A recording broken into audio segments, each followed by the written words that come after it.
Ayat yang pertama sering menjadi senjata setan.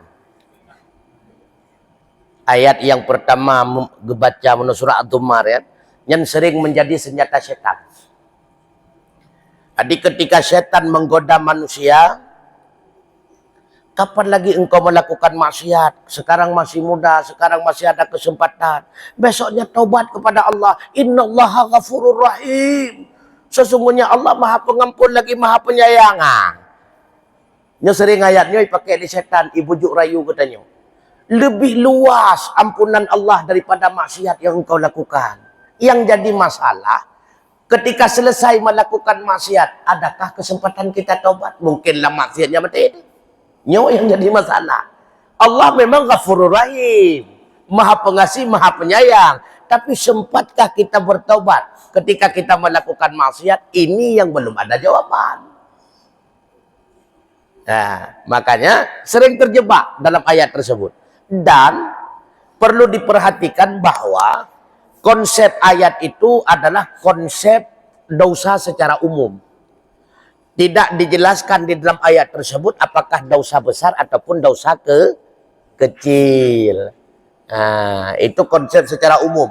Ketika engkau melakukan maksiat, bertaubatlah kepada Allah, Allah akan mengampuni taubat kalian. Sekalipun dosa itu sebanyak buih di lautan. Nah, karena ampunan Allah lebih besar, lebih luas daripada maksiat si hamba. Nah, itu konsep secara umum. Jadi kalau konsep secara khusus ada aturannya, ada hadis yang menjelaskannya.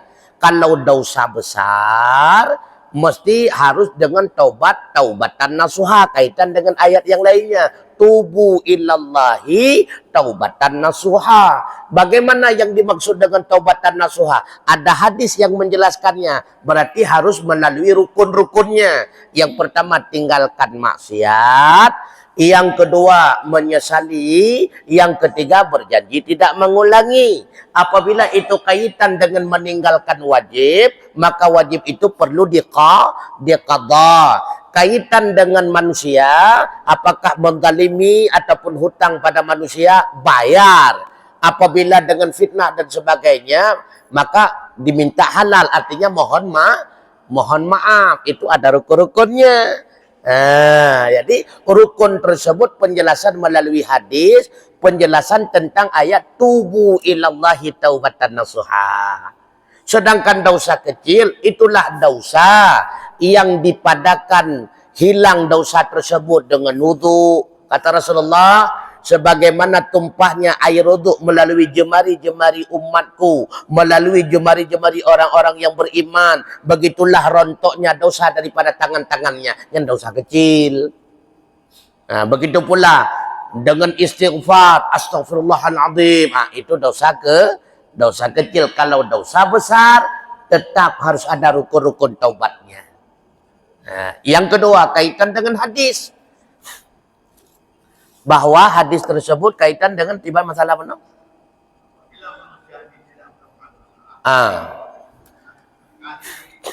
Hadis tersebut menjelaskan bahwa Allah bukan senang kepada manusia melakukan dosa. Tapi Allah sangat senang kepada manusia itu bertobat.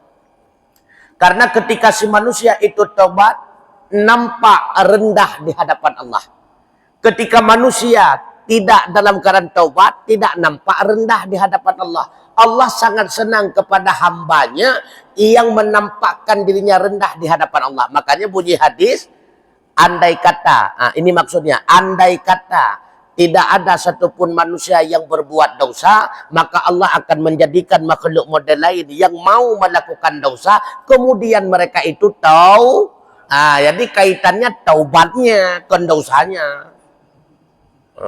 Maka hanya betul, andai kata manusia tidak mau berbuat dosa, Allah akan buat makhluk lain yang mau berbuat dosa. Buruh long kena dalamnya karlah.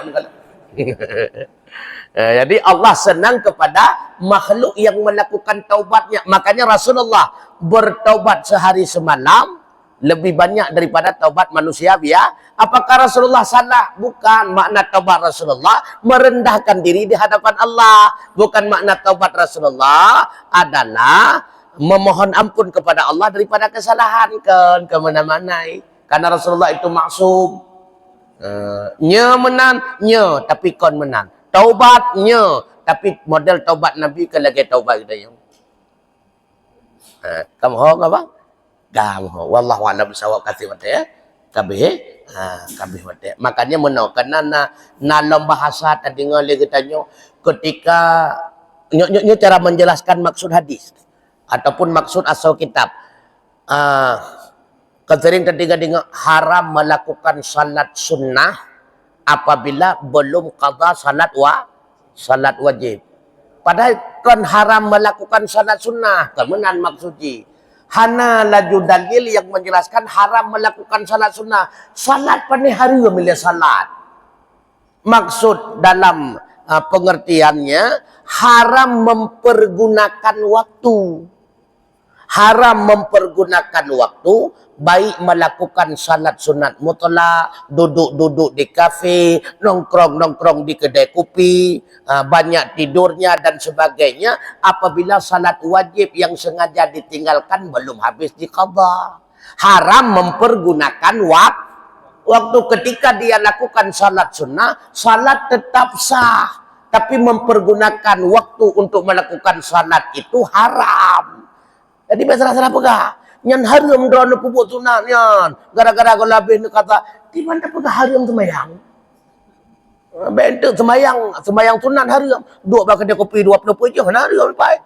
Karena halam nyan.